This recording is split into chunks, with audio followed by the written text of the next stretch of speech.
வீட்டில் சுத்தமாகவே காய்கள் எல்லாம் காலி ஆயிடுச்சு. கொஞ்சம் போல் காய்களை வாங்கிட்டு வந்திருந்தேன்.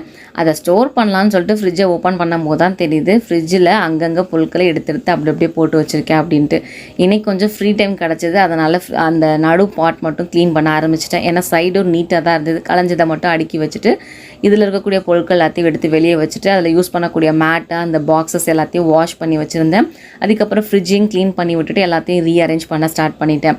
எனக்கு எப்போல்லாம் ஃப்ரீ டைம் கிடைக்குதோ அப்போல்லாம் நான் க்ளீன் பண்ணலாம்னு நினச்சிட்டு இருக்கக்கூடிய ஒரு சில இடங்களில் அப்பப்போ வந்து பார்த்திங்கன்னா க்ளீன் பண்ணி வச்சுருவேன். ஸோ க்ளீனிங்காக தனியாக ஒரு நாள் ஒதுக்கணும் அப்படிங்கிறதெல்லாம் கிடையாது. வெஜிடபிள்ஸ் எல்லாத்தையும் இந்த மாதிரி ஸ்டோரேஜ் பாக்ஸில் தான் போட்டு ஸ்டோர் பண்ணிகிட்டு இருக்கேன். மூட போகிறதுக்கு முன்னாடி மேலே டிஷ்யூ பேப்பர் போட்டு மூடி வச்சோம் அப்படின்னா தண்ணி வந்து ஸ்டோர் ஆகும் இல்லையா, அதை வந்து இந்த டிஷ்யூ பேப்பர் அப்சர்வ் பண்ணிக்கும். காய் வந்து ஒரு 8 நாள்லேருந்து 7 நாள் வரைக்கும் ஃப்ரெஷ்ஷாக இருக்கும். ஃப்ரிட்ஜை ஆல்மோஸ்ட் எல்லாத்தையும் நீட்டாக அரேஞ்ச் பண்ணி வச்சுட்டேன். பேட் ஸ்மெல் ஃப்ரிட்ஜில் வரும். அது வராமல் இருக்கணும் அப்படின்னா இந்த மாதிரி லெமனில் கிராம்பு சொருவி வச்சோன்னா பேட் ஸ்மெல் வரவே வராது.